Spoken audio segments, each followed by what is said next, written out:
welcome. We're getting ready for our November workshops. We're Conscious Culture Collective.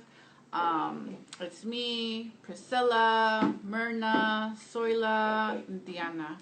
And Myrna's going to be giving a workshop today. So for those of you who are unfamiliar with us, we do community events and workshops. Right now it's been a little slow because obviously this year has been very different from the rest of the years. So we've been adapting slowly to do workshops online more. And today what we have ready is a artist talk with Chilo. And then Myrna's going to be jumping on to do some like floral arrangements for Thanksgiving. We have some beautiful flowers here, getting everything ready for you guys. So we hope that you enjoy what we have ready for you today. Did you want to say something, Priscilla? Well, thanks everybody that's joining right now, and hope you enjoy this workshop, and hope you're having a good month so far, as much as possible. And yeah, we just want to be more out here doing more workshops. So yeah, join and tell everybody, send us messages on how we can do better. If you guys have ideas for different workshops, talks, discussions. Yes. We want to be creative, so. What you guys want to see? Typically in the past we've done like yoga. We had different people talk about psychology, music. Yes. Meditation, all of those things. Obviously, like I said, it's a little different online, but it's important to spend a little time doing something productive, especially now when we're home a little more. But if you guys have ideas, or if you want to give a workshop, a talk, or something as well, we're always taking on people to do stuff. It's really a collaborative, a community. Even though it's like 5 core group members, we see everybody as part of the collective. Everybody that comes and contributes something is basically the purpose. Yes. So I'm excited to talk with Chilo. I'm going to jump him on in a minute. But I did want to talk a little bit about his background for those of you who don't know Chilo. He's a Santa Ana artist here, and he got his master's at Cal Arts, and he's going to San Diego. So he did his first year review, and it's amazing. I saw it yesterday, so we're going to talk about that. But he really likes to do a lot of stuff. He paints, but he likes to incorporate organic material, and he's really into incorporating his roots and his history and his story and his family into his work, and he's done it in such creative ways. And I've known him for he was like the second person I met when I came here to Santa Ana, and we just kind of clicked, and we would get together and paint by the river and do this and that. And this was probably prior to both of us going to school. So it's very interesting to see his work evolve, and we continue to kind of inspire each other. How long have you known Chilo? Totally, yeah, that reminds me, I known Chilo before I met Chilo. Yeah. Santa Ana College, I believe. So it was, I don't know, a long time, more than 10 years ago. So he is just, a really good person, and loves art. So, what's better to say? Yeah, very passionate person. So let's put him on, and we have some questions for him that we want to ask about his creative process, about this show. So I hope you guys enjoy this.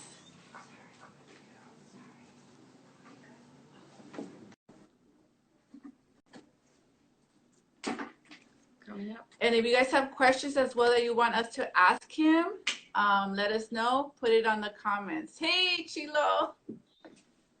Hey. How are you? Good afternoon. Good, thank you. We're so excited to have you on today. We have some questions for you about your show, but do you want to tell us about, your background, the schools you've gone to, a little of how your work has evolved over time? Yeah, thank you. Thank you for the introduction. Pretty met you all, and how it was really special, and how we still have this relationship of collaboration and working together. And is the internet okay?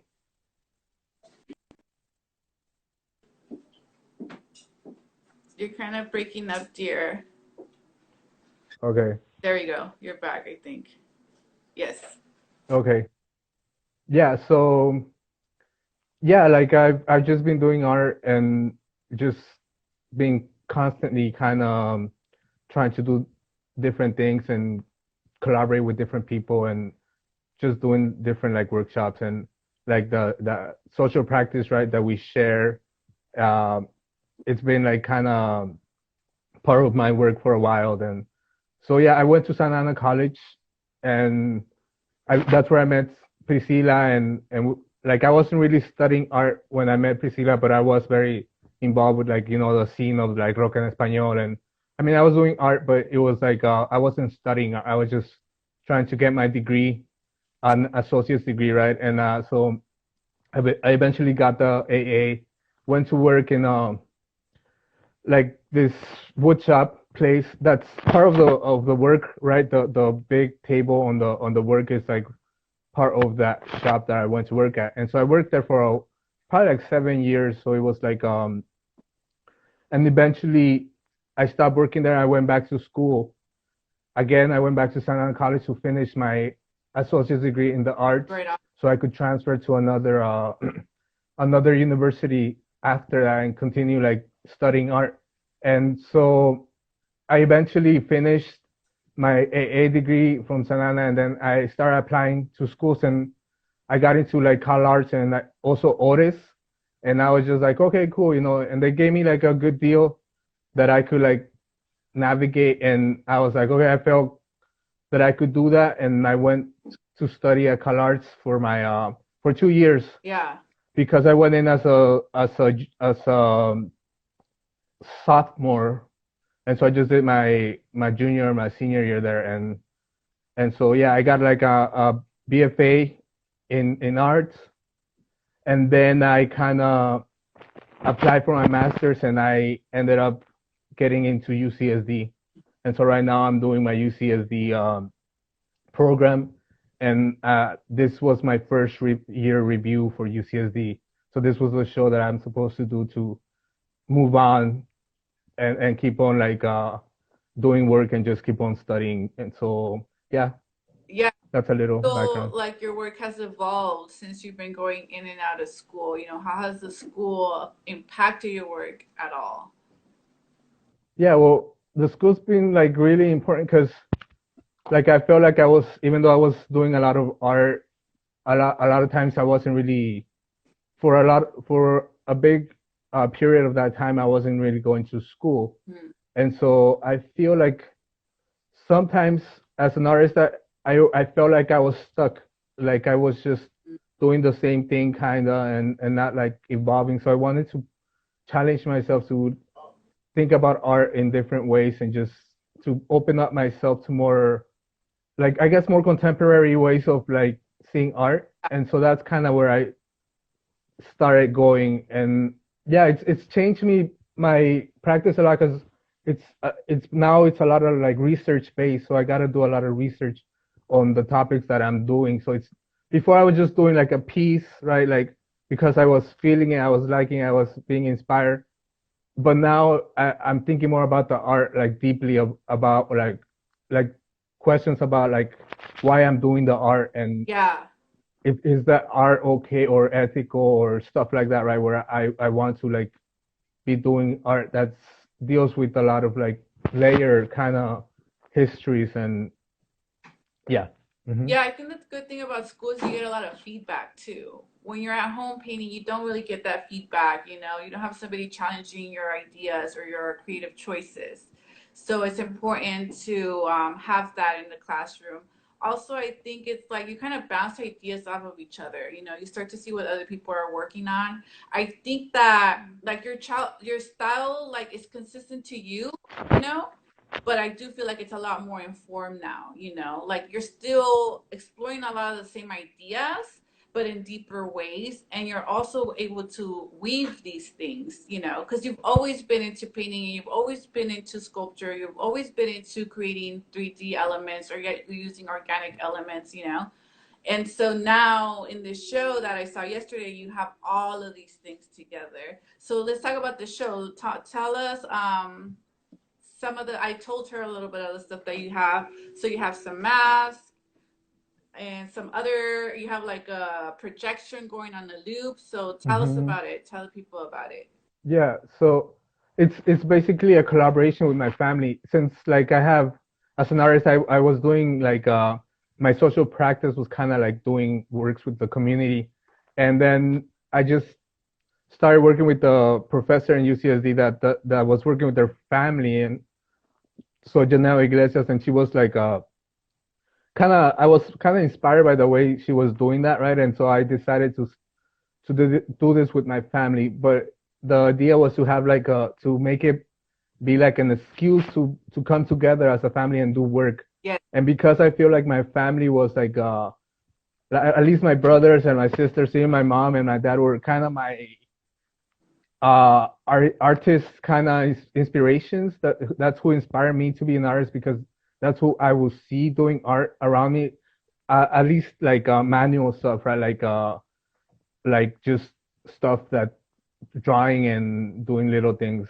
I think that I wanted to center them in this piece, right? Like to have them kind of be center instead of just me as the artist, right? Yeah, I think Hmm. that was what makes it so special. Because typically it's like the artist's point of view, the artist's opinion, the art, but then it's like so much bigger than that. You know, it's our community, it's our family, it's our friends. You know, it's like all of it is part of the experience, and I think that you captured that so brilliantly in your work. So tell Thank us you. about the Yeah, mask and what do you call that little? I call it like a little puppet show thing, but what is it? The little wood, the what? the wooden planks with the cars and the Okay, okay, yeah. So the big table that has the panels on top, that's almost like a toy theater. uh-huh. It's inspired by toy theaters. We've already done something like this for the Long Road Today with Sara Guerrero, the play that we did before in San Ana. Hmm. Um, and so it was also a community play. And so my brother and I had already done that a smaller toy theater. So that was kind of the the access point for me to invite him to work with me. So I wanted him to be familiar with what we're gonna be doing with each other, so he will feel comfortable. Yes. So he helped me do the cutouts. We transferred the drawings, and then eventually I painted the cutout, so it's almost like a 3D painting kind of sculpture, right? So Cool. it plays a lot with the layers, and so the masks are also kind of like came out as a workshop that my brother gave to the family, where it was a memory of the carnaval that happens in Mexico, and so that we all made the masks. We started the masks, and then I just kept on working on them, and they just transformed. Mhm. But they were all kind of we all kind of worked on them together, and also the projection, the little room is that's like the most like more intimate kind of part of it, which kind of represents more like the it's kind of what explains the piece, you know, like after you see the table The whole thing. and the Yeah. masks, you go into the room, and that's kind of where you see a lot of the process, a lot of the work that went into it, like a lot of the videos that my brothers and my family were taking to record this, right? And the sound also of their labor Yeah. was also made into a soundtrack, and it was mushed into the video too. And the the tablecloth was made by my sister in Hidalgo, so she's Yeah. So the artist behind the tablecloth. the projection is hitting a tablecloth that is beautifully like stitched, embroidered, or whatever, with colorful like birds and stuff. But yeah, the video is not only of people of your family, you know, working on the mask, but you also have like everyday clips. You know, somebody's like constructing a roof, right? You have like these everyday moments talking about the Mexican American experience, you know. And then my favorite part is you like punching that bag hard, and it's like the American flag on the punching bag, right? And then you have these very shamanic clips of you, right, where you're kind of like well, smoking in one of them, but also doing other things. And I think that was is such a part of it because I feel like now in the times that we're living in, we are so going back to that knowledge, right? We're really questioning why we even left it to begin with, and how are we exploring it in our own ways, right? How are we exploring medicine and psychedelic trips or all of these medicinal things that we have as a society have been told that are wrong, or counterculture, whatever, however you want to think about it. Um, but they're part of Earth and they have been used for a long time. With this election, we saw like mushrooms, being legalized in some places for depression, which is genius, right? So talk a little bit about that. About like, I feel like that's what I'm saying. Like your artwork from before, you explore these topics. Like that painting behind you. How old is that painting? And I feel like explores a lot of those similar topics about culture and identity and our history of people of color, right? Um, yeah, tell us about Yeah, yeah. So that painting behind me is like 8 or 9 years old, and that. it was actually made. It was at the Hollywood Forever Cemetery during a Day of the Dead ceremony down there, and it was on the yeah. They had like an art show there, and that was like the reason why I made that piece. But I've had it for a long time. But yeah, like it deals with that, right? With the kind of like the clash or the kind of the cultural clash that happens when two different kind of societies or cultures come together and kind of I'm thinking a lot about like the violent kind of coercion or the violent uprooting of the culture that happens sometimes, right, through how it pushes us Talk about the like immigrant people into this country to kind of enforce this supremacist kind of narrative of like total control this and hierarchy. of the I land. think Hmm. this hierarchy. But next to the mask that you guys have, that you made, your family and you made, you have like these belts hanging next to them. So talk about those, the belts, and you talked a little bit So about it, but the background story to that tradition. yeah, yeah. So yeah, the belts represent that what like the carnaval that happens, and it happens in a lot of places in Mexico, like even South America, right? And I think all Latin America has it, where it's like this traditions that were imposed kind of by the Spaniards, right? The Catholic kind of church imposed these traditions of like they're kind of like Christian traditions, but they were imposed so that they would just I guess Well, acculturate the native or make them civilize the Indians, right? yeah, But eventually these traditions became very indigenous, and so now they're seen more as traditional they indigenous like traditions, right? incorporated, like we took on Hmm. that, and so it's Yeah, and the clip that you have there of these people, they're dressed up and they're like whipping each other, but it's part yeah, of activity.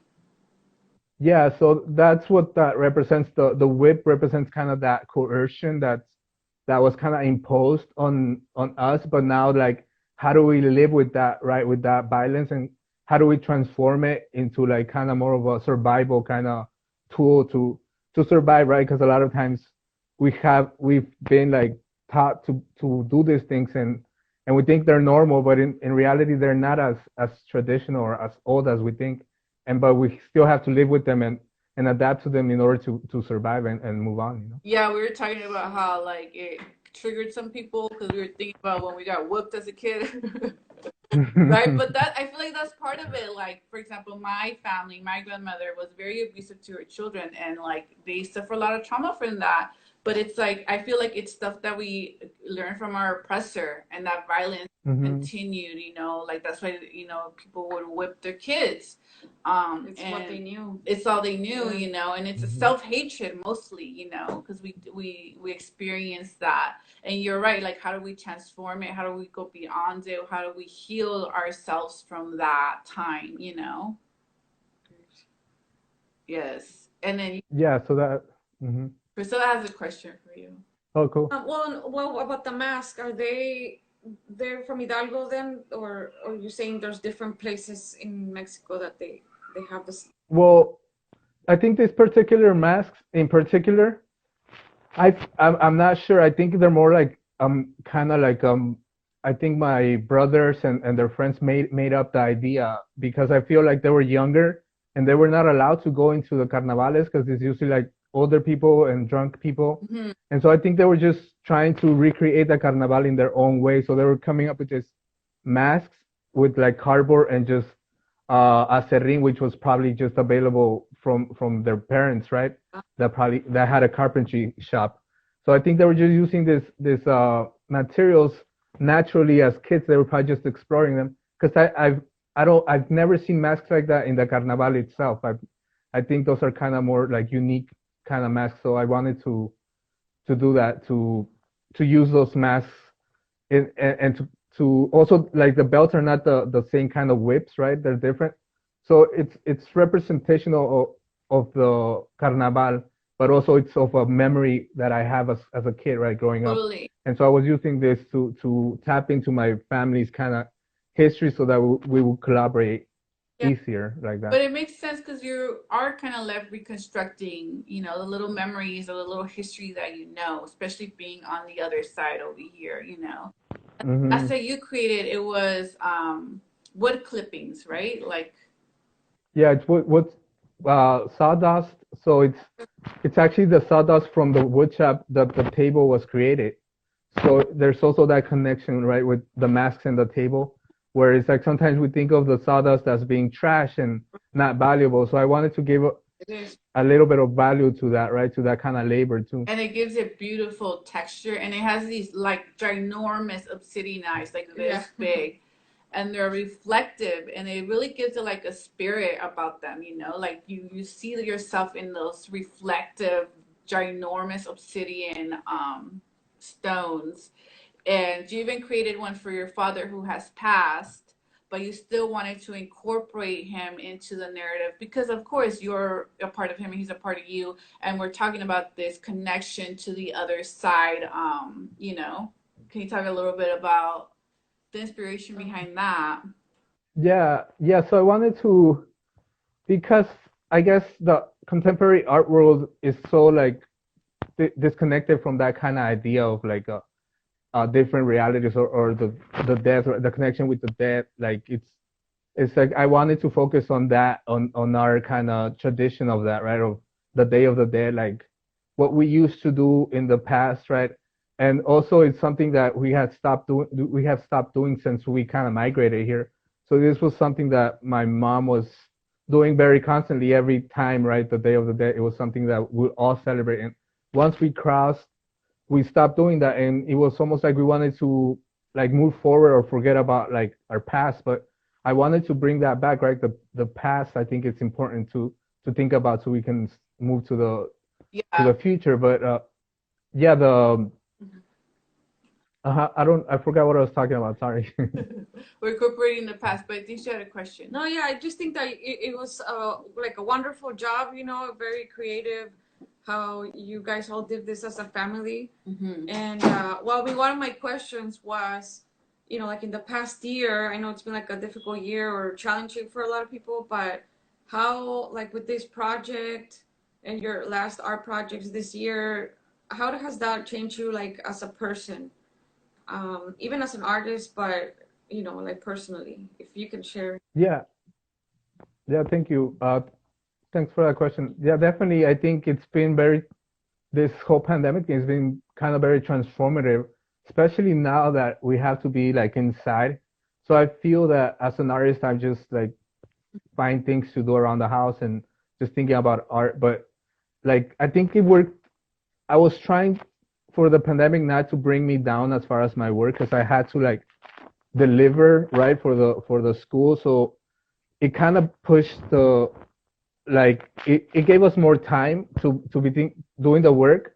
So that was kind of good, so the work was able to be developed better.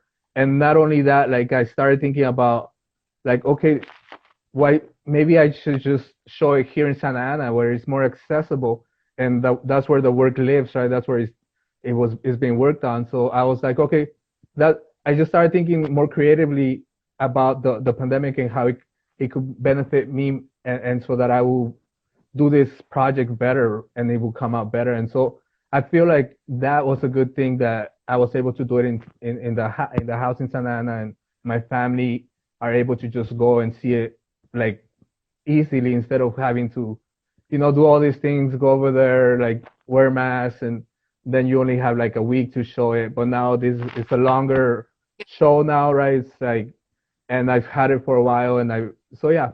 Hmm. And by the way, you guys can set up an appointment till the end of the month. I highly recommend that you guys go see this show. It's very special. I was talking to Alicia Rojas yesterday, and she was like, "It's so cool to see, Chilo come all the way back around." I feel like you've been, like I said, working on these themes, but to incorporate it into this whole show and have so many elements, Mm-hmm. it's just, and I could tell like the difference that going to school has done in being able to make it more comprehensible, right, into like a whole package. Yeah, beautiful work, Chilo. Congratulations to you. Thank you. Hmm. Last question. Last question. Okay, so Uh-huh. I think we only have like a minute or two. Yes. Or two. Okay. Yeah. So if for other artists that are starting, or just people that want to get into art, I don't know, can you give advice or something to motivate others? Um, or just a reality check, what is art? Um, Yeah, I feel like for me, art has been very helpful just personally, like to grow and also like as a therapeutic kind of process sometimes. But I definitely think that if you're an artist, you need like continue doing it, no matter what, right? Like you don't have to be like in school or be like a lot of times it's really hard for artists, we because we have to have like jobs and but I feel like whenever there's a chance, it's always good to just do the art and writing, whatever it is that makes you kind of relax and get away from like kind of the stress of reality. I think just keep on doing it. I mean, I'm not like not every artist is gonna be famous or anything, but I don't think that's the point, right? The point is to do something for ourselves so that we can grow as persons and just help Yes. others. Thank you for that. awesome, Mhm. that's good. Because I always feel guilty about not making enough art, but I do enough for myself. Like I'm always in my sketchbook. I try to like keep up with my watercolors and play around with it. But it is about that. It's not necessarily about showing and having these art shows, which is a great to experience that and to be able to, show a big portion of your work. But it's also about just keeping yourself sane, keeping yourself in that space where it's healthy to just do something creative for yourself every once in a while. Um, well, thank you so much for joining us today and taking the time out to say hey. We're gonna Yeah, nice to see you all. Yes, we're gonna jump back on with Myrna. We're gonna set up a little bit, maybe 10 minutes, 5 minutes, 10 minutes, and we're gonna do our second portion of the workshop.